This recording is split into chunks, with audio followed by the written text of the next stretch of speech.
December 17th, 1903, Kitty Hawk, North Carolina. The Wright brothers, Orville and Wilbur, embark on their first free flight of their life with their new engine-powered plane, the first of its kind. The airplane is one of America's major forms of transportation. Today, like all transportation devices, the plane brings you from point A to point B faster than if you had to walk or ride a horse like in the olden days. But do you even know how the first airplane came to be? It all started with the Wright brothers. The Wright family was very big due to how many children Milton and Susan had. Milton Wright was a bishop in the United Brethren in Christ Church.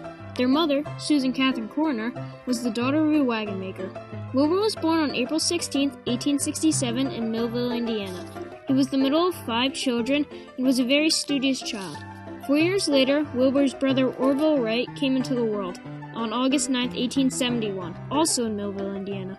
When the two brothers were very young, their father, Bishop Wright, brought home a toy helicopter for the boys, which was a model by Alphonse Pinard, who was a French aeronautical pioneer.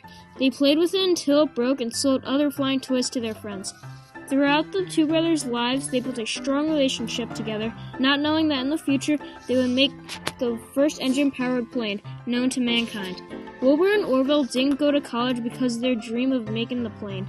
Although they were interested in planes, the brothers were first interested in bikes.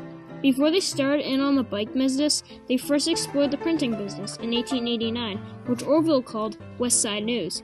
In the winter of 1885 to 86, Wilbur was hit in the face with a hockey stick in the middle of one of his games in high school. Wilbur was depressed ever since and therefore didn't get a high school diploma to go to Yale and become a teacher. They then finally went on to bike manufacturing after a few years in the printing business. But in 1883, the brothers' mother came down with tuberculosis. Since Wilbur wasn't in college, he was able to take care of his sick mother, but sadly, she still died of it in 1889. When the bike shop first opened, they only replaced bicycle parts, but in 1896, they started to design and build their own brand of bicycle. Since bikes were a new craze in America, they tried to make as many bikes as possible. They found out they were good at designing and building machines, so they decided to make the first ever engine-powered airplane. The brothers' creation of the first engine-powered airplane was a turning point not only in the brothers' lives, but in the future of America. They first started to make their plane designs when Otto Lilienthal died in a glider crash. When they had a successful design, they headed to Kitty Hawk, North Carolina to test it because of its strong and powerful winds. Then, on December 17, 1903, they did the impossible. They succeeded on their first free flight. Their plane was airborne for 59 seconds and flew over 852 feet. Since they had a suitable prototype, they sought out fame.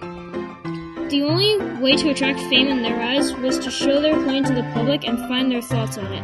So Wilbur decided to go to Europe and try to sell the airplane in 1908. Wilbur tested the plane in front of crowds and to show off his design. Soon the airplane was everywhere across America. When you hear a noise in the sky sounding like an engine, let me save you the trouble and I'll say that's not a flying car. Not yet, at least. It's an airplane. You might think that's what it has looked like ever since it was first made. Wrong. Back in the olden days, they didn't have all the fancy new materials we have today. The Wright brothers had to make do with what they had. This just goes to show you how America reacts and adapts to changes in society. They find a way to rework it, fix it, change it, to a point where humanity evolves and moves to greater heights. Though dead, the Wright brothers live in every plane flown in America because they knew that together they made a massive breakthrough in American society. Wilbur came down with typhoid fever and sadly died on May 30th, 1912 in Dayton, Ohio. Milton once wrote in his diary, "A short life full of consequences," but when they didn't know is that they could find new and better ways of flight travel across America and soon the world. The brothers' plane showed people that flight was no longer a fantasy for mankind anymore. The average people are finding ways to make new flying machines today. Hopefully in the future there will be a real hoverboard as well as a jetpack, which will really test flight to its absolute limits. But as of now, we have these, expanding the world of flight while expanding photography as well.